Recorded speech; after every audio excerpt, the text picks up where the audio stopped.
உழைப்பவர்களை மதிக்கின்ற இயக்கம் அதிமுக என முன்னாள் அமைச்சர் KT ராஜேந்திர பாலாஜி தெரிவித்தார்.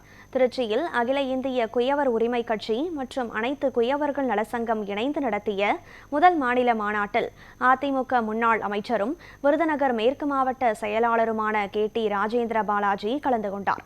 அவருக்கு மாநாட்டு ஏற்பாட்டாளர்கள் சிறப்பான வரவேற்பளித்தனர்.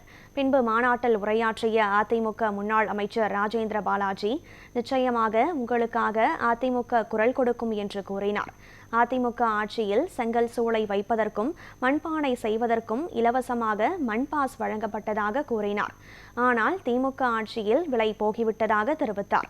வரும் சட்டமன்ற தேர்தலில் அதிமுக வெற்றி பெற்று மீண்டும் அதேபோல மண் எடுப்பதற்கு இலவசமாக பாஸ் வழங்கப்படும் என்று உறுதியளித்தார். எல்லோராலும் மதிக்கப்படக்கூடியவர்கள் குயவர் சமுதாயம் என்ற அவர், திமுக ஆட்சியில் ஒரு பிடி மண் எடுப்பதற்கு பணம் வசூலிக்கப்படுகிறது என கூறினார். மேலும் உழைப்பவர்களை மதிக்கின்ற இயக்கம் அதிமுக எனவும் KT ராஜேந்திர பாலாஜி தெரிவித்தார். நாம் பிந்தைய நிலையில் இருக்கின்றோம். நமக்கென்று யார் இருக்கிறார் என்று நினைக்கலாம். நிச்சயமாக உங்களுக்காக அனைத்து இந்திய அண்ணா திராவிட முன்னேற்ற கழகம் குரல் கொடுக்கும். பொதுச்செயலாளர் எடப்பாடியார் முதலமைச்சராக இருந்த பொழுது, நான் அமைச்சராக இருந்த பொழுது, மண் பாஸ் உங்களுக்கு உங்கள் சமூகத்திற்கு செங்கச்சூளை வைப்பதற்கோ மண்பானை செய்வதற்கோ மண் பாஸ் விலையில்லாமல் ஃப்ரீயாக வழங்கப்பட்டது என்பதை இங்கிருக்கின்ற சமுதாய மக்கள் அறிவீர்கள். இன்றைக்கு திமுக ஆட்சியில் அது விலையாகி போய்விட்டது.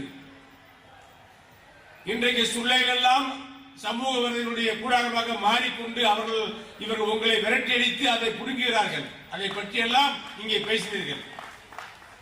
இந்த நிலையெல்லாம் மாறக்கூடிய காலம் வந்துவிட்டது.